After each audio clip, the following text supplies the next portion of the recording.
Hyper content de te recevoir. Bah ouais, moi John. aussi, ravi de te rejoindre sur ce podcast. Carrément. C'est Joseph. un bon épisode, je pense. On va parler web stories, hein, sans surprise. Bah écoute, on est là pour ça. Mais ça va être très cool. Tu connais le principe. L'objectif, c'est voilà, donner des tips un petit peu Ouais. activables aux marques et puis aussi faire découvrir la solution de Join qui est vraiment top. Avec plaisir. Du coup, peut-être on peut commencer par une petite présentation si ça te va. Bah avec grand plaisir. Écoute, moi c'est Jonathan, je suis un des 2 cofondateurs de Join. Join, c'est une solution qu'on a lancée il y a 4 ans avec une vision, si tu veux, qui est la même depuis le premier jour.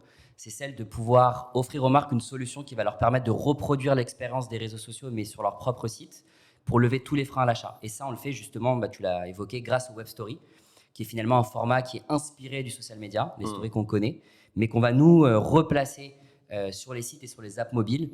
Et ça se traduit par un logiciel SaaS, voilà, sur lequel on peut créer, diffuser, et évidemment ensuite, après, analyser l'ensemble des résultats. Non, bah, trop bien. Et c'est quoi un petit peu du coup les différents formats de web stories c'est quoi ce qui marche le mieux un petit peu t'as des conseils là-dessus?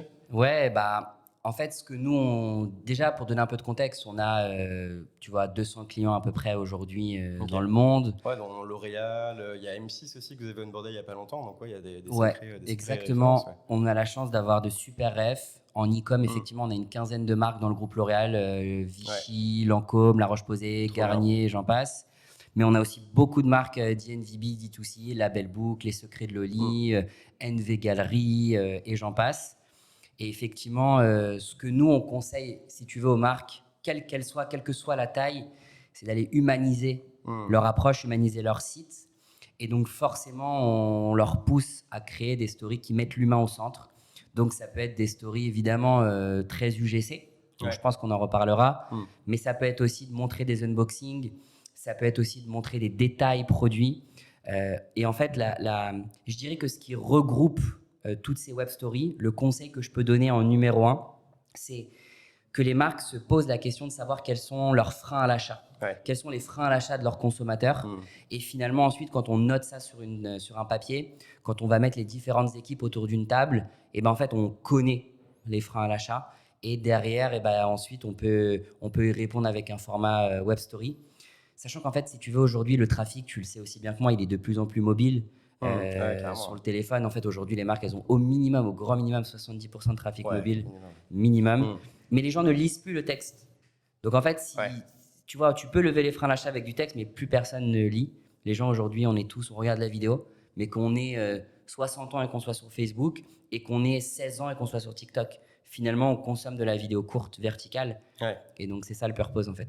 Ok, trop bien. Et du coup, tu as parlé un petit peu des UGC qu'on peut mettre dans les web stories. Ouais. Est-ce qu'il y a un peu d'autres formats que tu conseilles?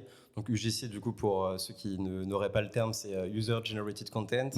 Concrètement, c'est des vidéos d'utilisateurs finaux, donc créées par des utilisateurs, qui vont justement, comme tu disais, humaniser le parcours d'achat, l'expérience. C'est ça. Et puis, comme tu disais aussi, se faire sentir avec une expérience sur les réseaux sociaux. Ouais. Donc j'imagine qu'on va aussi pouvoir être plus actif sur le site, rester un peu plus longtemps, consommer le contenu.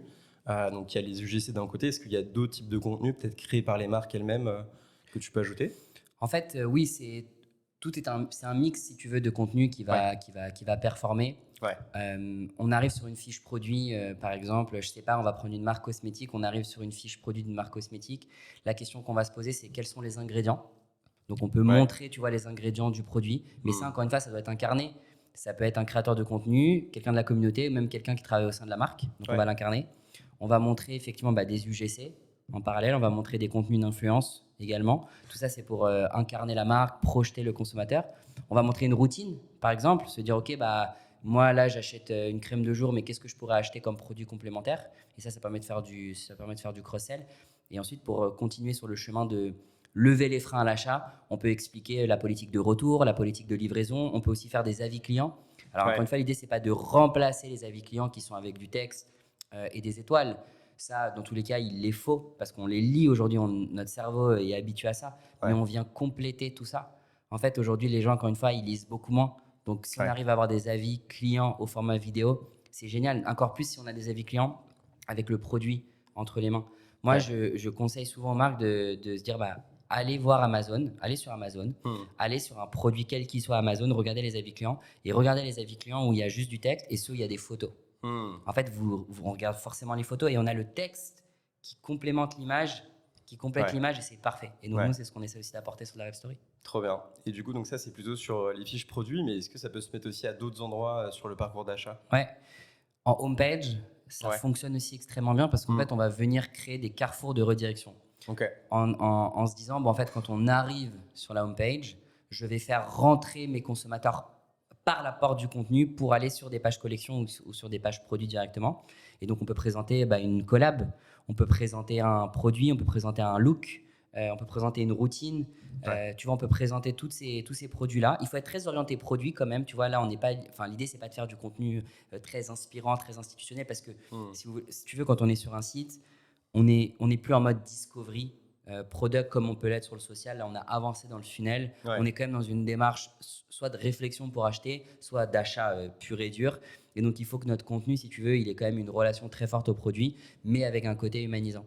Et la force de Join, c'est que nous, sur nos web stories, je conseille aux gens d'aller sur le site de Yai, Paris, qui est une marque de bijoux, ou je pense à Archie, ou je pense à Sundress, qui sont des marques clientes qui mettent des stories en homepage, comme ça les gens pourront aller voir. Et en fait, quand tu vas ouvrir le contenu, nous, on rajoute, si tu veux, des boutons en fait, qui épinglent le produit. En fait, quand tu es intéressé, tu peux directement cliquer et basculer sur la fiche produit. Et tu peux même faire autre chose pour aller vraiment directement augmenter tes métriques.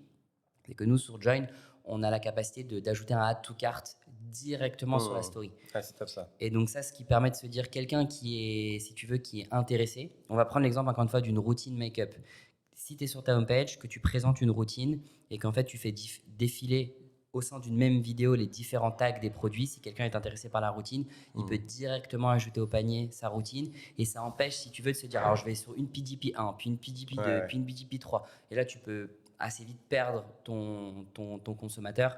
C'est une façon d'aller augmenter cette métrique qui est, on le sait, clé pour tous les e-commerçants. Ouais, carrément. Et justement, en parlant de métriques, c'est quoi un peu les métriques que tu vas suivre? Donc, tu as parlé, je crois que tu parles aussi du taux d'engagement, le temps que l'utilisateur va passer aussi sur le contenu, l'ajout au panier. Ça va être quoi aussi les autres métriques que tu vas prendre en compte? C'est une très bonne question. Il y a deux catégories de métriques.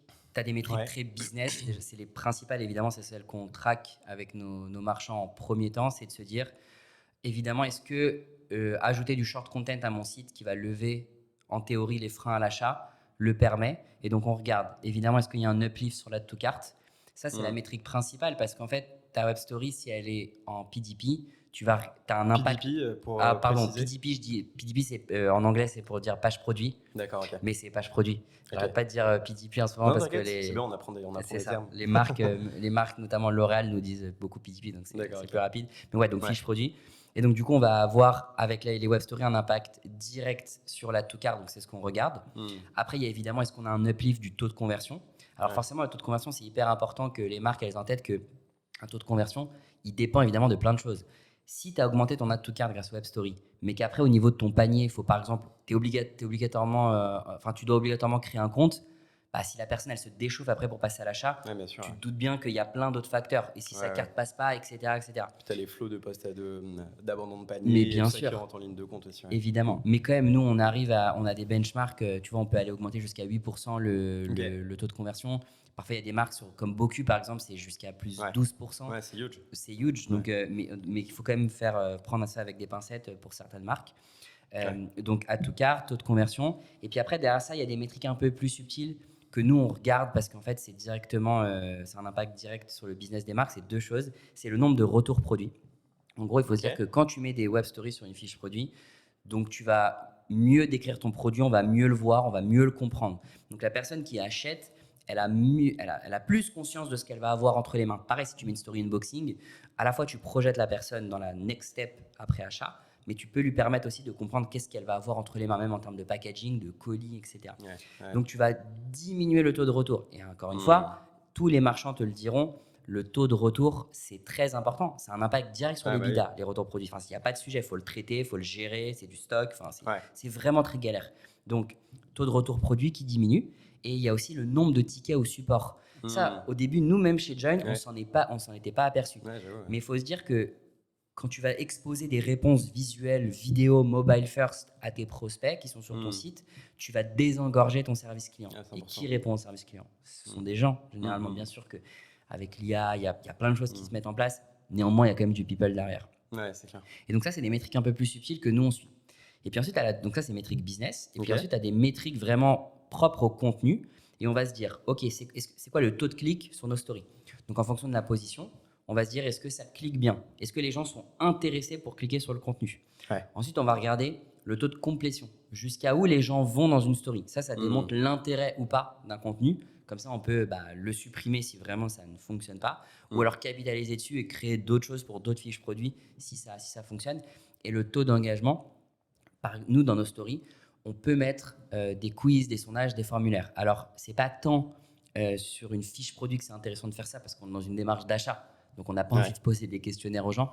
Mais par exemple, sur un unboxing, avec un petit fascicule, un QR code, tu scannes et tu peux poser des questions à tes clients. Dans ce cas-là, oui, le taux d'engagement, si tu veux, il est très important. Et je finirai par le taux de clic. Le taux de clic, c'est ce que je te disais tout à l'heure. Si on rajoute tu vois des boutons dans nos stories pour rediriger vers une page collection, par exemple, on va regarder tout ça. Donc, métrique business, métrique contenu. D'accord, ok. Et justement, tu parlais du QR code dans la commande. Ouais. Est-ce que ça aussi, c'est un des usages des web stories où une fois que l'utilisateur a déjà commandé, tu vas pouvoir un petit peu lui donner un tuto, des choses comme ça pour lui permettre d'utiliser le produit de manière beaucoup plus smooth que lire une notice Et c'est exactement ça. un peu relou, En fait, je vais reprendre l'exemple de Boku qui est très concret. Ouais, typiquement. Voilà, Boku, c'est un produit qui demande de la pédagogie. Il faut monter son Boku dans ses toilettes, donc c'est pas si évident que ça pour tout le monde, ceux qui sont pas très bricoleurs. Même si c'est simple sur le papier, quand même, faut s'imaginer. C'est plus sympa, quoi. C'est ça. Moi, par exemple, j'ai 2 mains gauches, je galère à monter des meubles Ikea. Donc en fait, je sais que la vieille notice Ikea, c'est très relou, tu vois. J'ai plus tendance à aimer la vidéo. Et donc, qu'est-ce que fait Boku? Boku, quand tu commandes ton produit, que tu le reçois, tu as un petit livret sur lequel tu as un QR code, tu le flashes et là, tu vois une web story qui arrive sur Safari ou sur Chrome, sur ton téléphone ou sur ton browser internet. Et tu vois Willem qui t'explique comment le monter en vidéo. Et donc, toi, en fait, il faut se mettre dans la situation. Tu es chez toi, dans tes toilettes, tu as ton téléphone et tu as juste à regarder. Et un autre exemple, on va dire dans une industrie différente, Blissim. Blissim, qu'est-ce qu'ils font avec nous? Ils ont complètement réduit, si tu veux, leur usage papier. C'était une demande de leur communauté. Parce qu'en fait, dans chaque box, tu avais tous les produits qui étaient décrits, etc. Ils se sont dit, mais en fait, c'est une vraie demande de notre communauté. Et nous, ça nous permet de faire des économies financières. Et donc, ils envoient juste un petit carton, comme un carton de mariage. Tu as un QR code, tu flashes, tu arrives sur une landing page, tu as à la fois le descriptif des produits et tu as des gens qui te parlent, qui t'expliquent ce qu'il y a dans la box. Et en fait, là, tu as le meilleur des deux mondes. 1, tu es en digital, donc pas de papier. 2, c'est humanisé, tu as quelqu'un qui te parle. Et 3, en termes de business, tu peux faire du cross-sell. Parce que tu vois, tu arrives sur une vidéo, tu peux dire, dans cette box, il y avait ça, ça, ça. By the way, c'est des échantillons. Si tu veux acheter le produit en gros, sache que tu as une réduc, par exemple. Ouais, c'est top. Tu vois, c'est ce lien entre le digital et le monde physique. Surtout dans un moment où, en fait, l'unboxing, les marques ne se rendent pas compte. C'est un moment clé sur lequel la marque n'a pas d'impact. Enfin, elle a un impact parce qu'elle elle sait ce qu'elle envoie. À elle de faire un beau colis, un beau produit, etc. Mais tu n'as personne de la marque qui te parle. Tu vois, qui pourrait dire, par exemple, Joseph, c'est ta première commande. Merci beaucoup d'avoir commandé chez nous. C'est super cool pour telle et telle raison. Enfin, t'imagines le lien que tu peux créer avec ta communauté? Niveau expérience client, c'est vraiment game changer, en fait. Donc, en fait, de l'acte d'achat jusqu'à l'utilisation, en fait, tu peux vraiment implémenter la web stories absolument partout. Exactement. Pour ces de A à Z. Donc ça c'est hyper cool. Tu as parlé tout à l'heure du bouton Add to Cart. Est-ce que du coup c'est ça qu'on appelle les shoppable videos? Tout à fait. D'accord, ok. C'est exactement ça. En fait, c'est le fait de se dire j'ai une vidéo qui est shoppable, j'ai une vidéo sur laquelle je peux ajouter directement des métriques, des boutons qui me permettent augmenter mes métriques business. Et c'est typiquement ça. Moi, je ne crois pas encore, si tu veux, au fait de pouvoir acheter dans une story. Si tu veux acheter dans une story, il faudrait mettre tes coordonnées de carte bancaire, etc. C'est peut-être l'étape d'après. Mais néanmoins, le fait de faire de l'add to cart, c'est génial parce que quelqu'un qui est intéressé par un produit, boum, il ajoute au panier. Et ça, en fait, en tant que marque, c'est puissant.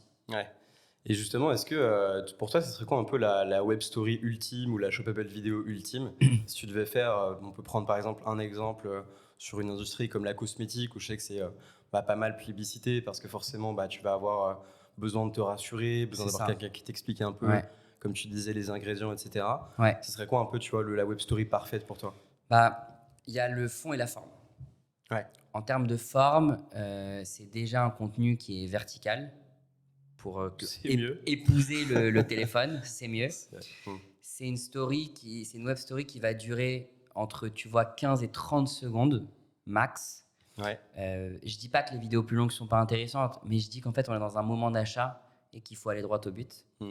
Je dis que c'est une story qui doit être découpée, donc chapterisée.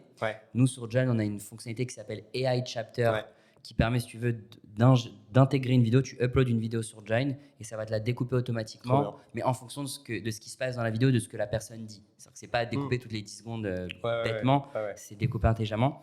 Et le dernier point qui est très très important, c'est sur les sous-titres. 80% des vidéos sont vues sans le son sur Internet aujourd'hui. Donc en fait, quand tu ne mets pas de sous-titres, tu te prives potentiellement de 80% de ton trafic qui ne comprendrait pas finalement à 100% la vidéo. Et pareil, sur Join, il y a une fonctionnalité qui s'appelle AI Chapter qui te permet de sous-titrer automatiquement ta vidéo avec différentes UI. Donc voilà, sur la forme, c'est vidéo verticale, 15 à 30 secondes, chapterisée, sous-titrée. Ok. Et dans le fond, qu'est-ce qu'on montre maintenant qu'on a dit ça? C'est un peu ce que je disais au début, il faut que ça soit humanisé, il faut que ça soit incarné. Incarné, ça peut être par des créateurs de contenu, ça peut être incarné par ta communauté, ça peut être incarné par quelqu'un au sein de ta marque. Je pense par exemple à Yad, qui est une marque de lingerie qu'on adore chez Join. C'est une boîte qui a été fondée par Déborah Elbaz, qui est une entrepreneur vraiment extraordinaire. Et je parle d'elle parce que elles se sont questionnées en se disant, nous, on a un vrai problème pour expliquer nos tailles.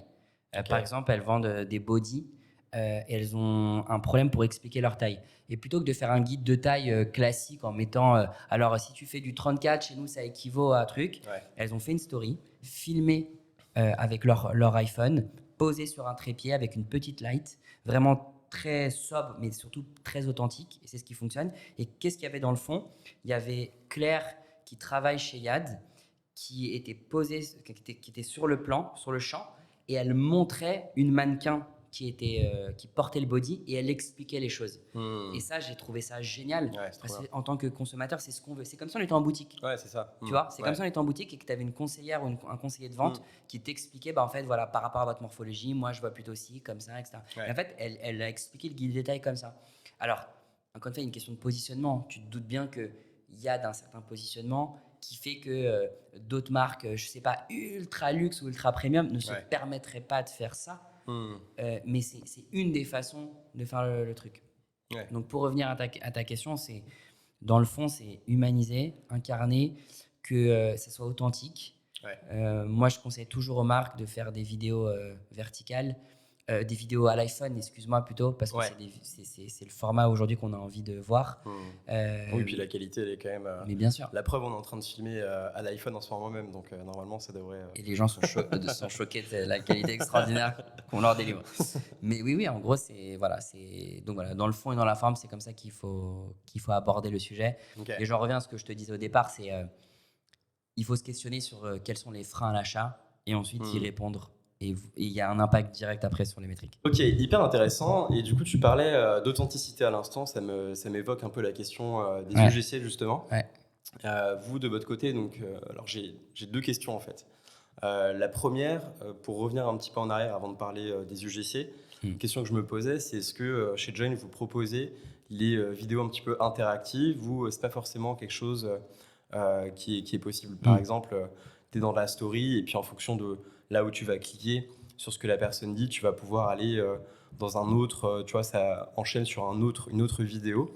Je me posais la question, est-ce que c'est un truc que vous avez en tête pour la suite peut-être ou Alors, on ne le fait pas tout de suite parce que nous, il faut vraiment comprendre qu'on est une techno, on est le contenant, on n'est pas vraiment le contenu.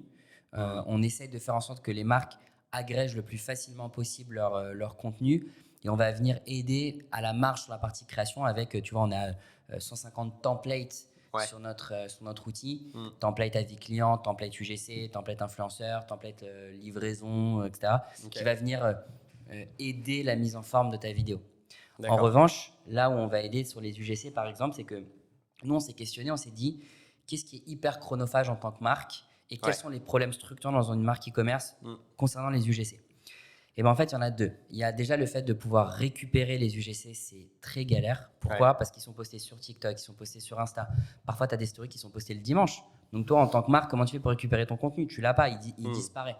Et deuxième problème structurant, quand tu prends des marques qui ont dépassé, tu vois, les 3-4 millions d'euros de chiffre d'affaires, tu commences à avoir plusieurs teams, team social media, team e-com, et chacune de ces teams ont des enjeux différents, ne communiquent pas tout le temps de la meilleure façon, et donc il y a un problème parce que l'équipe social media, elle se tue à la tâche pour faire du contenu incroyable.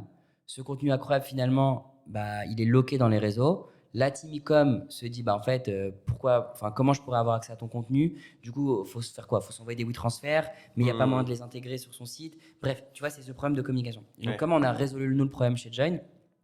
On a développé une fonctionnalité qui s'appelle UGC, tout simplement. Et une marque peut connecter son compte Instagram en direct. Je te prends l'exemple de With The New. With The New, tous les jours, ils ont des milliers de personnes qui postent des stories, des reels et des photos en taguant la marque. Donc, c'est compliqué pour eux de gérer tout ce flow-là. Sur Join, ils vont connecter leur compte With The New et ils vont voir remonter en direct story, post, reels de leur communauté. Donc déjà, bénéfice numéro 1, tu peux stocker ces contenus-là. Tu ne les perds pas. Deuxième avantage, tu n'as pas les droits au démarrage, donc tu peux faire une demande de droit depuis Join. Il y a des DM automatisés qui partent sur Insta en disant « Hello, on adore ton contenu, on aimerait le remettre sur notre site. Est-ce que tu es chaud ou pas ?» Et les gens, ils ont juste à dire en DM yes, no. Tu donnes un petit code, quelque chose, un petit incentive pour faire ça ça dépend. Tu as des marques qui ne donnent rien parce qu'en fait, il faut comprendre que les gens de leur communauté sont déjà tellement heureux, si tu veux, d'apparaître sur le site que c'est OK. Mais sinon, tu peux pousser avec un petit code promo et faire ça. Et donc derrière, une fois que tu as le go ou le no-go, mais dans tous les cas, tu as une réponse. Quand tu as une réponse, du moins, tu es notifié et tu peux réutiliser en un clic ensuite le contenu. C'est trop bien ça. Et ça permet déjà ça résout les deux problèmes. Les équipes sociales et les équipes e-com ont un pont entre elles. Et de deux, il y a ce sujet de stockage et d'utilisation du contenu qui est résolu. Sachant qu'après, quand c'est intégré dans une web story, ce qu'il faut vraiment avoir en tête, c'est que ajouter du contenu vidéo sur un site, ça ralentit le site de base. Ajouter du contenu vidéo sur un site, ça ralentit ton site. Et on sait très bien que la vitesse d'un site est directement liée à la performance business. Donc chez Join, il faut vraiment avoir en tête que c'était notre problème day one qu'on a taclé. Et on a le script le plus léger du marché. Pour info, il fait à peu près 13 KO, notre script, ce qui est même pas le poids d'une image. Mais du coup, le script étant très léger, ça permet de ne pas ralentir la fiche produit et donc d'intégrer ce qu'on disait du contenu UGC notamment sur sa fiche. Et donc hyper intéressant et trop pratique pour pouvoir du coup collecter les contenus et les afficher de manière totalement seamless et facile entre toutes les équipes. Et est-ce que toi tu aurais des astuces pour justement aider un peu les marques à favoriser la création de contenu UGC en elles-mêmes ? Est-ce que du coup c'est des questions qu'elles vous posent un peu Bien sûr. Je pense que déjà, effectivement, le fait de se dire en tant que marque, je vais faire créer du contenu UGC ou influenceur, c'est le b.a.-ba, c'est une base. Il faut absolument le faire. Il n'y a aucun sujet. Les marques qui n'y vont pas, pour moi, c'est assez problématique. Ensuite, effectivement, il y a un sujet de comment on le fait. C'est vrai qu'il y en a beaucoup qui se posent, excuse de tromper, mais effectivement, il y en a beaucoup qui se disent j'ai peur que ce ne soit pas assez qualitatif, que ce ne soit pas assez cadré, etc. Donc il y a des solutions qui existent pour pouvoir cadrer un peu cette création de contenu. Bien sûr, dont la vôtre aussi qui aide beaucoup. Moi, hier, j'avais une discussion sur ce sujet avec la marque Monsieur Moustache qui disait OK, mais nous, effectivement, on a sorti une collection avec des articles premium. Et en fait, on n'a pas envie que, entre guillemets, n'importe qui puisse poster dessus. Et qu'est-ce qu'ils ont fait ? En fait, ils ont vraiment fait un tri à la mano. Ils ont sélectionné les bons influenceurs. Donc oui, il y a un travail humain qui prend du temps, mais c'est tellement bénéfique après pour la marque de se dire OK, pour tel produit, je choisis tel créateur de contenu. Et en fait, du coup, c'est comme ça que ça fonctionne. Et après, il y a d'autres marques. Je pense par exemple à un très bon ami à moi qui s'appelle Alessandro Luzardi, qui gère toute l'acquisition de Respire, de IG, d'Embryolis. Et eux, ils ont une stratégie tout à fait différente qui est de se dire, nous, on veut être top of mind des gens. Et donc, qu'est-ce qu'on fait pour être top of mind ? tous les mois, on envoie des milliers, je parle de milliers, des Mmh. milliers d'échantillons Ouais. à des créatrices de contenu. Ouais, clairement. Parce que pour vraiment être vraiment dans l'esprit de nos consommatrices, on a envie de faire de la masse. Donc, c'est une approche qui est complètement différente. Il y a la masse d'un côté, il y a le côté très picky d'un monsieur moustache de l'autre côté. Et après, il faut naviguer entre les deux. Ouais, c'est ça. Et si les marques se demandent comment faire, Mmh. bon, elles peuvent me contacter et avec plaisir pour leur dire dans quel prisme il faut dans quel endroit du prisme il faut qu'elles se mettent. Mais voilà, important de comprendre que dans tous les cas, aujourd'hui, le monde dans lequel on vit, le monde des réseaux sociaux qui existe aujourd'hui, te permet de faire les deux. Et puis aussi, faire du mass selling, ça demande aussi un certain budget. Donc, toutes les marques ne peuvent pas se permettre d'envoyer des milliers d'échantillons tous les mois. Pour ça, il y a une solution assez simple, typiquement. Donc, désolé de faire un peu la pub de l'œil, mais typiquement, c'est vrai que c'est une pain, en fait, comme tu dis, de créer vraiment des UGC en fait, pour les marques. Tu vas passer par des influenceurs, mais effectivement, ça peut nécessiter soit un budget influence qui est relativement conséquent, et ou devoir envoyer des échantillons à pas mal de personnes. Bah oui. D'un point de vue opérationnel, voilà, ça peut être un peu lourd parfois. Bah oui. Et du coup, c'est vrai que l'œil libre, pour le coup, ça permet, en fait, l'utilisateur, ton client, il a déjà le produit. Tu n'as pas besoin de lui envoyer un échantillon. C'est quelqu'un qui kiffe ta marque parce qu'il a acheté chez toi. Donc, en fait, pourquoi pas lui proposer, via le programme de fidélité, directement de créer une story, de créer un reel, un post, de t'envoyer des photos. Et puis, j'ai hâte qu'on puisse potentiellement ensuite intégrer, pourquoi pas, les solutions pour aller piocher dans la bibliothèque du GC. C'est exactement ça. Directement pour implémenter sur Join derrière. Donc, ça paraît assez évident comme intégration, parce qu'on se dit, nous, on fait le contenant, vous faites vous permettez le contenu, et il y a un pont naturel entre nos deux structures. Je trouve ça intéressant, c'est que des outils comme le tien, comme le mien, comme Just, on apporte à des e-commerçants, on essaie de solver un problème à un endroit très précis du funnel. Et moi, c'est ce que je trouve très intéressant. Je pense que les marques e-commerce, effectivement, à partir d'un certain chiffre d'affaires, se questionnent sur mais quel outil finalement je dois prendre. Et je pense que ces marques, ce qu'elles doivent faire, c'est regarder leur funnel de A à Z et se dire mais à quel moment vraiment j'ai du drop, combien je dépense, et à quel moment c'est vraiment painful pour moi. Et après, en fonction de ça, de sélectionner les bonnes solutions. C'est cette question qu'il faut prendre. Évidemment, elles peuvent pas prendre tous les outils. Sinon, elles ont un cost annuel qui est énorme, même si on peut voir ça comme des investissements. Ça reste des investissements quand c'est héroïste, mais elles ne peuvent pas se permettre de tout prendre. Donc, je pense qu'effectivement, la démarche, c'est de se questionner sur où est-ce qu'on a des vrais problèmes, nous, en tant que marque. Et après, il y a toujours des solutions sur le marché pour y répondre la plupart du temps. Mais effectivement, c'est ça. C'est vrai que ce qu'on disait aussi la dernière fois, c'est qu'il y avait, en fait, depuis des années, il y a beaucoup de dépenses en acquisition. Et là, ce qu'on voit, c'est que, comme tu dis, quand tu descends plus bas dans le funnel, en fait, il y a vraiment beaucoup d'argent qui est laissé sur la table, concrètement, que ce soit au niveau de la conversion, donc en agrémentant le parcours d'Avis, du GC, de preuves sociales, même depuis Instagram directement, avoir des followers qui grandissent, un engagement qui grandit. Ça crée vraiment de la confiance. Les web stories, le checkout optimisé avec Just, et puis ensuite, fidéliser les clients. Pourquoi pas en les récompensant pour toutes les raisons qu'on vient d'évoquer, pour justement aller vraiment travailler cette fin de funnel. Et typiquement, 2024-2025, c'est vraiment le bas de funnel, la logique dans laquelle les marques sont en train de se mettre actuellement, compte tenu des coûts qui sont mais bien sûr. exorbitants. En fait, je pense que qu'est-ce qui s'est passé finalement, c'est que, comme tu l'as dit, les budgets acquisition ont explosé. Même le nombre d'agences acquisition aujourd'hui, c'est une concurrence qui est démentielle. Mais pourquoi finalement ? Parce qu'en fait, quand tu prends un responsable e-commerce, un CMO ou un CEO ou même un CRO, peu importe, en tout cas les gens qui vont gérer le revenu et du moins la partie acquisition, c'est facile. Enfin, c'est facile. Aujourd'hui, c'est facile de dire si j'investis 100, je récupère 200. Exactement. Donc en fait, quand on fait un PNL, c'est assez facile. Je mets 1 euro dans la machine et j'en ai tant qui ressort. Voilà. Donc du coup, c'est facile d'arriver et de dire au big boss de la boîte, regarde, cette année, il faut qu'on mette tant, on va récupérer tant. C'est assez facile. En revanche, après, se dire, mais comment je vais optimiser tout le reste, ça, c'est du laisser pour compte. Parce qu'en fait, on a trop tendance à croire que si je fais venir 100 personnes sur mon site, du coup, je vais en convertir 100. Non, pas du tout. En fait, aujourd'hui, c'est quoi la métaphore qu'on peut faire ? C'est se dire que l'acquisition, c'est un tapis rouge. Tu amènes les gens, c'est le festival de Cannes pour les amener chez toi. Ils ouvrent les portes de chez toi et donc ton site. Ils ouvrent et c'est le bordel total. Et donc, en fait, maintenant, il faut ranger sa chambre. Ouais. Parce que quand les gens arrivent chez toi, il faut que qu'ils aient la même impression de tapis rouge. Et donc, ça, effectivement, tu l'as dit, c'est comment j'ajoute de la preuve sociale sur mon site, comment j'ajoute des UGC, comment je fais en sorte que mon panier, mon checkout soit extrêmement simple et efficace. Et après, derrière, pour ceux qui ont acheté, c'est évidemment beaucoup moins cher de fidéliser un client que d'acquérir un nouveau client. Donc, comment je les récompense? Et il est temps vraiment aujourd'hui pour les marques de se poser là-dessus. Des agences d'acquisition qui font le travail, il y en a plein, il y en a des excellentes sur le marché. Moi, pour le coup, tu connais bien ce milieu en plus. On travaille avec des dizaines d'agences voilà, avec qui on travaille main dans la main. Sincèrement, des Ben Vic, des Brainlab, des DataShake, je peux en citer plein. Ces gens-là sont excellents.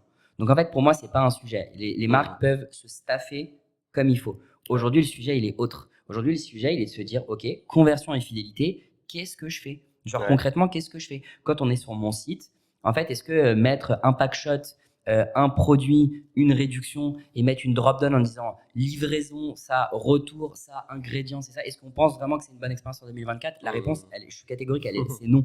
La réponse est non. Donc en fait, c'est qu'est-ce qu'on rajoute là-dedans pour faire en sorte de créer une expérience qui est différenciante et qui lève encore une fois les freins à l'achat. Et il faut vraiment que les marques se questionnent là-dessus. Et aujourd'hui, nous, c'est un truc qu'on voit chez John, c'est que nous, on est passé d'un marché, on va dire, d'éducation, où on devait éduquer les marques beaucoup sur pourquoi la preuve sociale est importante en vidéo à cet endroit précis de votre site, à un marché de compétition. Donc, on a des compétiteurs qui arrivent tous les mois. Mais au-delà de cet aspect compétitif, les marques aujourd'hui se regardent toutes entre elles et en fait, elles comprennent. Aujourd'hui, les marques prennent tout le pli de oui, effectivement, quand on y pense, moi, en tant que consommateur, quand je vais sur un site et que je vais acheter une robe, avoir 3 pack shots, ça ne me suffit pas. Donc, c'est quoi en fait le sujet? C'est que je retourne sur Instagram pour regarder les robes et du coup, si je suis sorti de mon site, c'est terminé. J'ai envie d'être sur le site, de voir la robe en mouvement, différentes morphologies, comment je peux renvoyer la robe si ça ne va pas. En fait, c'est ça qui marche aujourd'hui. C'est ça. Et puis, ce qu'il faut garder en tête aussi, c'est que le ROI, c'est bien. Comme tu disais, c'est beaucoup plus facile à défendre en interne pour un CMO qui dit à son boss, voilà, écoute, John, je mets 5 euros dans la machine, 1 euro dans la machine, il m'en ressortant, c'est un calcul facile à faire. Mais effectivement, rendre ses clients contents, faciliter leur expérience client, faire en sorte qu'ils te recommandent, qu'ils rachètent chez toi, qui crée vraiment de la preuve sociale, c'est un exercice qui est plus compliqué. Et comme on est sur le bas de funnel, forcément, ça met plus de temps aussi à faire ses preuves. Donc, je pense qu'il faut aussi vraiment passer d'une logique un peu court-termiste, quelque part. ROIs court-termiste, à une logique, OK, en fait, voilà, le temps, il faut prendre un petit peu le temps long, travailler en fond sur tous ces sujets de conversion, rétention, recommandation. Et à la fin de l'année, je verrai ce que ça m'apporte. Mais je pense que c'est aujourd'hui un investissement qui est indispensable. Mais bien sûr. C'est devenu trop difficile aujourd'hui de se reposer uniquement sur de l'acquisition de nouveaux clients sans prendre en considération le reste du parcours. Mais évidemment, et puis dans les temps actuels, c'est très difficile d'acquérir des nouveaux clients. Ça coûte très cher d'acquérir des nouveaux clients. Donc en fait, il faut vraiment se questionner sur une fois que j'ai acquis ce nouveau client, qu'il arrive chez moi dans ma maison, sur mon site, qu'est-ce que je fais? Et une fois qu'il a acheté, effectivement, qu'est-ce que je fais? Qu'est-ce que je leur propose en post-achat? Qu'est-ce que je leur propose en post-achat en tant que marque? Je pense qu'aujourd'hui, c'est vraiment capital pour les marques. Et Loyoli ou pas Loyoli, Join ou pas Join, en fait, on n'est même pas là pour dire ça. C'est vraiment, c'est vraiment un message que je passe. Il faut se focus maintenant sur. Et je dis pas qu'il faut laisser tomber l'acquisition, hein, pas du tout. De toute façon, sinon, s'il n'y a pas d'acquisition, il n'y a rien. Non, mais de toute façon, du coup, il n'y a personne qui vient chez toi. Donc, comme ça, c'est fait. C'est bien si tu fais ta meilleure table pour ton meilleur dîner, mais si tes convives ne viennent pas, c'est un peu relou. Mais du coup, en tout cas, il faut vraiment maintenant se concentrer sur sa propre maison. Et je finirai par un point qui me paraît très important parce que ça fait souvent tiquer les marques quand je dis ça, c'est que historiquement, les marques sont toujours plus fortes sur leurs réseaux sociaux que sur leur propre site. C'est assez aberrant quand on y pense. Les réseaux sociaux, on les loue. Les réseaux sociaux, ils changent. Avant-hier, c'était Facebook. Hier, c'était Insta. Aujourd'hui, c'est TikTok. Demain, ça sera autre chose. Ton site, il bouge pas. C'est chez toi. C'est ta maison. Donc, tu peux le travailler sans cesse et sans cesse. Donc, il faut faire en sorte d'être aussi fort. Je dis pas plus fort. Aussi fort sur ses réseaux sociaux que sur son site. Et ça fait la diff. Ouais, c'est clair. Et puis aussi, créer des ponts en fait, entre justement ces réseaux sociaux et son site. Et puis encore une fois, la question à se poser, c'est comme ça coûte tellement cher d'acquérir un client, comment je fais vraiment pour maximiser en fait l'impact de chaque client que j'ai aujourd'hui, bien sûr, pour le rendre satisfait et aller ensuite capitaliser sur cette satisfaction-là pour le fidéliser et aller en chercher d'autres. Et créer un peu des loops, des cercles vertueux pour faire contribuer mes utilisateurs finaux à améliorer ma conversion. Donc, typiquement, en récompensant un client qui met des avis, qui nous envoie de l'UGC, qui fait du referral, ça va vraiment permettre de créer un cercle vertueux sur la fin du funnel. Donc, exactement. Et du coup, de se permettre de payer potentiellement des coûts d'acquisition qui sont plus chers parce que j'ai rentabilisé du coup la LTV d'un client et donc je peux augmenter mon CAC derrière de manière assez mécanique. Et puis il y a aussi, je trouve, quand on est responsable e-commerce par exemple et qu'on gère ces sujets au responsable CRM, à la fin de l'année, quand on fait le bilan, on se dit quels sont les projets que j'ai mis en place et qui ont abouti, ou même les projets que j'ai testés justement pour lever tous les problèmes que j'ai sur mon funnel. Et je pense que toi, comme moi, mais comme Just, comme Omi même que je peux citer, ou comme Ubu de Paul Albou sur la partie DM Instagram, sont des solutions clés en main qui te permettent à la fin de l'année de faire le bilan en disant en fait, voilà, j'ai activé telle et telle solution pour tenter de répondre à certains problèmes. Encore une fois, je ne dis pas aux marques de tout prendre. Enfin, forcément, on ne peut pas tous se permettre de faire ça. Mais du moins, aujourd'hui, il y a des outils digitaux qui permettent, clés en main, en quelques mois, de se dire ça marche ou ça ne marche pas, et d'arriver auprès d'un décisionnaire en disant voilà, au début de l'année, on s'est mis cette roadmap, j'ai activé ces outils, ça marche, ça marche pas, l'année prochaine, on continue, on arrête. Mais tu vois, aujourd'hui, c'est hyper important, c'est un point de vue carrière, de se dire comment je grandis, moi, au sein d'une marque e-commerce, ou comment je passe dans une marque encore plus importante, je grandis en tant avec expérience et seniorité. Il faut se baquer avec des outils parce que sincèrement, ça permet de faire la diff de façon concrète en se disant, tu vois, là, j'ai une slide fidélité, j'ai une slide taux de conversion, j'ai une slide engagement en DM Instagram, j'ai utilisé tel outil, ça m'a coûté tant, voici le ROI. On continue, on n'arrête pas, mais en tout cas, j'ai fait des choses très concrètes. Et j'ai fait des choses très concrètes. Donc même, tu vois, pour que les gens se questionnent sur comment faire pour progresser au quotidien et pour amener plus loin ma marque, il y a des outils aujourd'hui clés en main qui vous permettent de monter des projets et de calculer le ROI derrière. Ouais, 100%. Ouais. Non, hyper intéressant cette discussion. Et du coup, pour finir un petit peu l'épisode, j'aimerais qu'on prenne une petite step back parce que ça, je pense que c'est un sujet qui va intéresser les marchands. Vous en avez parlé, je crois, avec Hugo de Omi il n'y a pas longtemps sur un webinaire, et je crois qu'il y avait Jérémy aussi de Juja, je crois, sur la fiche produit parfaite. Du coup, toi, c'est un endroit dans le site que tu vas beaucoup regarder. Que j'adore. Ouais, c'est ça. La PDP, comme on dit dans le milieu. Du coup, ce serait quoi pour toi la fiche produit parfaite? Voilà, je pense que c'est un truc qui peut intéresser. C'est une excellente question. Alors, je pense que déjà au niveau des visuels, c'est très important d'A/B tester ces visuels. En fait, c'est long et fastidieux de faire des packshots. Et en fait, je pense qu'il faut réussir à A/B tester plein de packshots différents et même les saisonnaliser. Justement, on parlait d'Omi. Omi te permet, si tu veux, d'arriver, de scanner ton produit, de dire pour Noël, on voit mon produit dans un certain environnement. Pendant la fête des mères, c'est dans un certain environnement, etc. Donc, tu vas A/B tester tes visuels. Je pense qu'au niveau des visuels, c'est important que ça soit premium, qualitatif. Parce que l'image qu'on renvoie du produit, c'est important que la brand s'exprime à ce moment-là.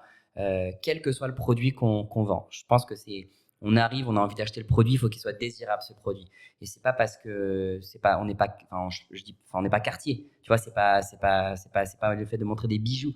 Mais même quand tu fais des jouets pour enfants, c'est important de se dire, c'est ça que je vais acheter à mon fils ou à ma fille, ou que je veux offrir en cadeau. Donc, premier point, grosse qualité de visuel, mettre du budget là-dessus, que ça soit en shooting classique, que ça soit avec des outils, se concentrer là-dessus. Premier point. Ensuite, deuxième point, de réfléchir cette fiche produit mobile first. C'est-à-dire que faut vraiment, je dis un exemple précis, on est sur Figma, on a demandé à nos designers de faire la fiche produit et il faut penser mobile. Il ne faut pas penser desktop, il faut penser mobile first. Moi, je vois trop de marques aujourd'hui qui, quand elles me présentent leur Figma, me présentent leur architecture desktop. Je leur dis, vous êtes gentils les gars, mais c'est 15% de votre trafic. Très sincèrement, ce n'est pas ce qui m'intéresse le plus. Alors évidemment, ça convertit plus en desktop, mais très sincèrement, aujourd'hui, justement, et là, il faut faire la diff, c'est sur le mobile. Donc, penser mobile. Penser mobile, ça veut dire du coup, pas trop de texte. Pas trop de texte parce que les gens ne lisent pas. Et en fait, ça fait des pages produits à rallonge qui n'ont aucun intérêt. Et donc, pour ça, effectivement, comment on contre ça? On intègre du short content vidéo qui vient vraiment expliquer ce qu'on a dit à l'écrit, mais au format vidéo. On vient ajouter ces web stories juste en dessous de l'add to cart. On laisse l'add to cart en priorité, puisqu'en fait, on a vraiment besoin que la toolcard soit le plus visible possible. Et en dessous, on met de la web story. Donc ça, c'est le dernier point. Enfin, c'est l'avant-dernier point. Et le dernier point, c'est on va continuer dans la preuve sociale avec les avis clients. Et là, c'est oui, il faut des avis clients, mais faisons en sorte que ces avis clients soient le plus, comment je pourrais dire, authentique possible. Je préfère qu'il y ait moins d'avis, si tu veux, qu'il y ait des avis où on sente que c'est fake. Et parce qu'en fait, il faut juste se dire que les gens, quand ils arrivent sur un site, sur une fiche produit, ils ont une jauge de confiance. Donc la jauge de confiance, soit elle augmente, et elle augmente très souvent par goutte, et elle se perd un peu par litre, cette affaire. Donc en fait, si tu mets des avis clients un peu, pas extraordinaires, ça peut tout de suite faire dégringoler ta jauge de confiance. Donc voilà, je dis aux marques de faire très attention là-dessus. Ouais, carrément. Bien cadrer aussi les avis clients et puis les inciter à mettre des photos, exactement, des vidéos dedans. Photos, vidéos, visuels. Encore une fois, j'encourage les gens à aller sur les fiches produits Amazon où ils peuvent voir la différence entre un avis texte et un avis texte plus photo. En fait, les gens vont se rendre compte, ils vont dire bah oui, c'est évident. En fait, il y a vraiment cet aspect, c'est évident. Et j'encourage les marques à faire ça. Ouais, carrément. Je pense plein de bonnes pratiques. Et petite question pour finir, du coup, au niveau. Du coup, tu as un peu deux types de marques qui peuvent potentiellement nous écouter. Tu as les marques qui vont se lancer, puis tu as les marques qui sont à l'étape d'après, qui vont un peu scale. Est-ce que toi, tu as des conseils par rapport à tout ce qu'on vient d'évoquer pour ces deux catégories de marques-là? Je pense que pour le conseil commun que je donnerais déjà, c'est de toujours A/B tester. Je pense qu'il y a trop de marques qui ne sont pas encore dans une démarche d'A/B testing. L'A/B testing, c'est vraiment clé parce que ça permet d'avoir une boucle de learning très importante. J'A/B teste mes créas. Donc ça, il faut en parler à son agence d'acquisition, tu vois, d'A/B tester. Nous, chez Join, sur la partie vraiment contenu on-site, pareil, on peut A/B tester différents contenus, se demander ce qui fonctionne. Donc ça, c'est un conseil commun. Ensuite, pour les marques qui débutent, quel conseil je donnerais pour Join? C'est de pas arriver en se disant je vais révolutionner tout mon site, je vais mettre du short content vidéo sur toutes mes fiches produits.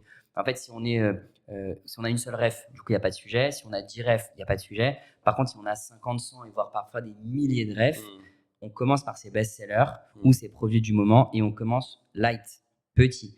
Ça permet deux choses. Déjà, ça permet d'être beaucoup moins engageant en termes de travail. Et en fait, la montagne nous paraît beaucoup moins haute. Parce que forcément, même quand on doit vendre le projet en interne, c'est beaucoup plus light. Et du coup, ça nous permet surtout de mieux faire les choses, puisqu'on se concentre sur un certain nombre de fiches produits. Encore une fois, on a des learnings, et ensuite, derrière, ça nous permet de scaler. Donc ça, c'est le premier point. Et pour les marques qui débutent, dernier conseil, c'est humaniser. Donc, vous prenez vos UGC, vous prenez des contenus de créateurs, vous filmez les gens en interne. Ce n'est pas forcément le cofondateur ou les cofondatrices s'ils n'ont pas envie de se montrer. Vous prenez des gens qui sont chauds de se montrer en interne et vous faites des contenus authentiques. Encore une fois, si les marques veulent vraiment savoir quoi faire précisément, ils peuvent nous contacter. On a des centaines d'exemples à leur donner pour les inspirer. Et pour les marques qui scale, là, le sujet, c'est de se dire, ok, moi, j'ai démontré que ça marchait. Donc, comment je fais pour être présent sur tout mon site? Nous, ce qu'on voit avec les marques, par exemple, je reprends With The New. With The New, ils ont, plus de 15 000 références sur leur site. Et donc, ce qu'ils font, c'est qu'ils prennent les problématiques qui sont communes à tous leurs produits. Typiquement, comment on authentifie une basket et c'est quoi la politique de livraison et de retour. Et ça, en un clic grâce à Join, ils les mettent partout. Et ensuite, ils vont prendre les SKU, les références, les SKU qui sont les plus importantes pour eux à un instant T. Par exemple, cet hiver, c'était les Hugs. Et donc, du coup, là, ils se sont mis en mode créa de contenu où ils ont récupéré du contenu pour cette gamme-là qu'ils ont mis sur ces chaussures-là. Donc, c'est un mix entre du contenu commun et du contenu unique par rapport à une réflexion du moment. Donc, ça, c'est ce qui permet de scaler selon moi. Trop bien. Et du coup, où est-ce qu'on peut te retrouver, mon cher John, et découvrir Join? Tout simplement sur notre site, join-stories.com. Si les gens veulent me contacter, c'est très facile. C'est jonathan@teamjoin.fr. Team-join ou non, teamjoin attaché, tout attaché.fr. Et puis, s'ils veulent nous suivre sur les réseaux, on communique beaucoup sur LinkedIn. Donc, Join sur LinkedIn, Join Stories sur Instagram. Et voilà, on a l'habitude de communiquer. Et on essaye d'être… on est une marque B2B, mais on essaye d'être hyper créatif et d'apporter voilà, des contenus qui sont esthétiques pour les gens qui nous regardent, pour avoir une petite dose de fraîcheur. Et, la preuve, il a voulu prendre une photo tout à l'heure. On a dû la refaire 4 fois. 4 fois, je leur ai dit, les gars, si j'ai pas la photo parfaite, en vertical évidemment, pour poster en story, ça marchera pas. Trop bien. Et ben, merci beaucoup, John. Merci mon gars. C'était un plaisir. C'était un plaisir. À très vite. À très vite. Ciao.